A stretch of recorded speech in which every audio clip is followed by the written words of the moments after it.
बिहार विधानसभा चुनाव प्रचार की व्यस्तता के बीच राजद नेता और महागठबंधन के मुख्यमंत्री उम्मीदवार तेजस्वी यादव का जन्मदिन राजद नेता ओम प्रकाश खेड़िया की अध्यक्षता में सादगी और उत्साह के साथ रविवार को मनाया गया। इस मौके पर महागठबंधन के नेताओं ने संयुक्त रूप से केक काटा और तेजस्वी यादव को जन्मदिन की शुभकामनाएं दी। वहीं मौके पर उपस्थित महागठबंधन के नेताओं ने महागठबंधन के पक्ष में मतदान करने के लिए मतदाताओं के प्रति आभार जताया तथा मतदान के दिन खान चौक स्थित एक बूथ पर भाजपा कार्यकर्ताओं द्वारा मारपीट की घटना को साजिश के तहत घटित करने का आरोप लगाया। सबसे बड़ी बात है कि ये बताइए कि जो वहाँ वोटर नहीं थे वो वहाँ कैसे पहुंचे। हमारे कार्तिकेय जी का बात आ रहा है। कार्तिकेय जी ये बता दें कि इससे पहले वो जो है वो क्या कहते हैं कौन पाल थे, आप लोग जानते हैं, लोकपाल थे। लोकपाल में क्या क्या उन्होंने सबको मालूम है। लोकपाल के बाद वो सीधे जो है भाई वारसेद के कैडर है, सीधे तौर पे इल्जाम लगा रहे बूथ बूथ जब वहां पे कोई आदमी नहीं था तो बूथ लूट कौन रहा था? बूथ लूट रहे तो ये लोग थे ना, जो लोग वहां पर ना वोटर है, ना उस वार्ड के, ना उस मोहल्ले के, वहां पर पहुंचे और वहां पर पहुंचने के बाद एक जो पोलिंग एजेंट था, जो महागठबंधन के जो हमारे उमेश सैनी जी के जो पोलिंग एजेंट थे, उसको मारा पीटा।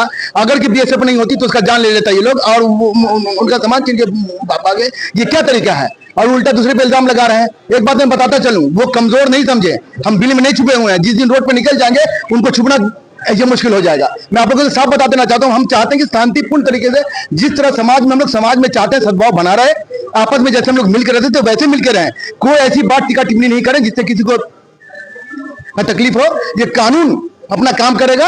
यहाँ पर कानून का राज आने वाला है। तेजस्वी सरकार आने वाली है। इस जन्मदिन पर आप ये देखिएगा कि ये सबसे बड़ा तोहफा उनको मिलने जा रहा है। इस जन्मदिन पर तेजस्वी यादव बिहार के मुख्यमंत्री होंगे और सत्ता परिवर्तन के बाद जो भी लोग जो चाहते थे कि हमने तो हिंदू मुस्लिम में जो समाज बटा रहा है वो धारा खत्म होगा और सब समाज का यहाँ पर साथ होने वाला है।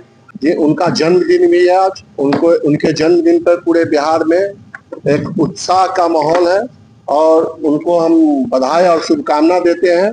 और उनका जो बर्थडे है, उनके गिफ्ट के तौर पे 11 तारीख को बिहार के लोग जो कुंतल जो बचा हुआ है वोटिंग का समय, वो उनको वोट करेंगे और बिहार में नया सरकार बनेगा, युवा का सरकार बनेगा। अभी आपने देखा होगा कि जिस तरह से हमारे नेता जो गरीब शोषित वंचित दलित का नेता है आदरणीय तेजस्वी यादव, किस तरह से माहौल मतलब उनके प्रति बना हुआ है।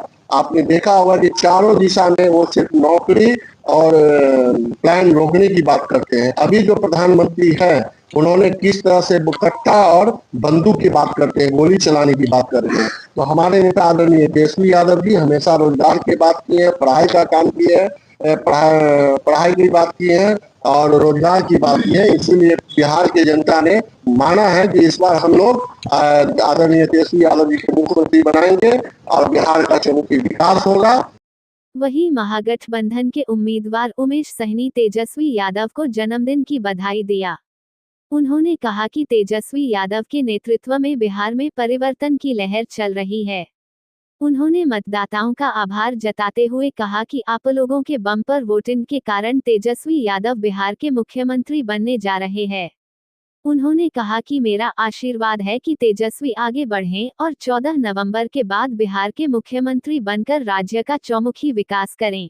दरभंगा शहर परिवर्तन चाह रहा था, एक नया प्रत्याशी मांग रहा था और हमारे साथ स्वच्छ छवि का लोग उनको मिला, हाथों हाथ उन्होंने हमें ले लिया है और उन्होंने हमें जीत का माला पहनाने का प्रयास किया है और हम भरसक प्रयास में हैं और उन लोगों का प्रयास है उस पर हम खरा उतर रहे हैं और हम जीतेंगे, बहुत भारी मतों से जीतेंगे।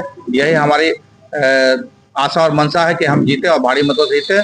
सभी वोटर्स का हमारे प्रति बहुत अच्छा व्यवहार और विचार रहा है। सब लोगों ने बढ़ चढ़ के वोट किया है। अगर आपको कामयाबी मिलती है तो पहला कदम शहर के लिए क्या है? सबसे पहले मैं जिला प्रशासन की भूमिका की बात करना चाहता हूँ।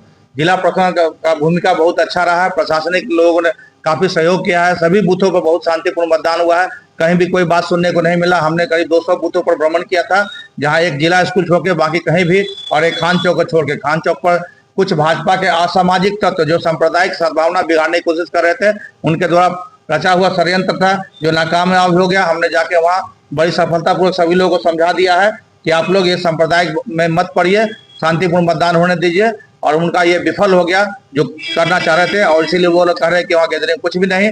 वो लोग का मंशा था कि आके यहाँ बूथ लूटे और परेशान करे और आपका जो सवाल है पूछ सकते हैं जी। क्या पहला कदम क्या होगा अगर कामयाबी मिलती है? सबसे पहला कदम 1 हफ्ता के अंदर हम ट्रैफिक व्यवस्था का सुधार करेंगे।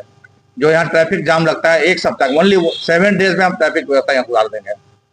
इस अवसर पर राजद नेता ओम प्रकाश खेड़िया ने तेजस्वी यादव को जन्मदिन के मौके पर बधाई और शुभकामनाएं देते हुए 14 तारीख महागठबंधन की सरकार बनने जा रही है। वहीं उन्होंने शहरी विधानसभा के मतदाताओं के साथ साथ जिले में शांतिपूर्ण हुई मतदान के लिए जिला प्रशासन का भी आभार जताया। उन्होंने कहा कि कुछ लोग मतदान के दिन सद्भावना को बिगाड़ने की कोशिश कर रहे थे, जिसे समय रहते नाकाम कर दिया गया। एक बात समझिए आप, उन लोगों का एक ही काम है कि मुन्ना खान के बूथ पर वोट लूटने का काम किया गया। क्या उनके पीठासीन पदाधिकारी नहीं थे, पोलिंग एजेंट नहीं थे? हो सकता है कि वहां के जब भीड़ रहती है उसमें किसी तरह की चर्चा हो। बूथ कैसे लूट लिया? कोई बैलेट पेपर है क्या? ईवीएम उठा के ले गया? ऐसी घटना तो कई जगह हुई है, हम लोगों ने कहाँ बोला है? मैं भी घुमा हूँ 2-3 जगह जो है, उनके कार्यकर्ताओं ने जिस तरह का माहौल बना दिया था कि माइनॉरिटी के लोग वोट गिराने ही नहीं जा सकते थे। लेकिन हम लोगों ने तो कहीं नहीं बोला, हम लोग वहां गए भी हैं, वहां के जो हमारे कार्यकर्ता हैं उनको हमने समझाया, उन लोगों को भी मैं समझाने का काम किया। बाबू ये लोकतंत्र है, सबको शांतिपूर्ण मतदान करने का अधिकार है। और तुम्हारे एक बूथ पर अगर 10-20 वोट को तुम रोक दोगे तो इससे तुम्हारा निर्णय नहीं होगा। हम लोग समझाने के बाद भी हमारे यहाँ वोट में है, हम लोग तो कहीं किसी के बारे में चर्चा नहीं। ठीक है, हर बूथ पर 2-4-5 लड़के रहते हैं, वो कोई किए होंगे, और ऐसी कहीं बात नहीं है। जब उन्होंने देख लिया जब हम चुनाव हार रहे हैं तो उनके पास कोई मुद्दा नहीं था, तो वो लोग चाहते थे कि यही सब भाषा करके हिंदू मुसलमान जब हल्ला करेंगे 10 लोग जुटेंगे, हिंदू मुसलमान करावे। ये सब इस बार जनता एकदम समझ चुकी थी कि ये जो हिंदू मुसलमान और धर्म के नाम पर जो ये लोग राजनीति कर करके लोगों को बेवकूफ बनाने का जो काम किया, ये इस बार नहीं चला है। और ये सारे लोग हम 10 में 10 सीट दरभंगा में जीतने जा रहे हैं।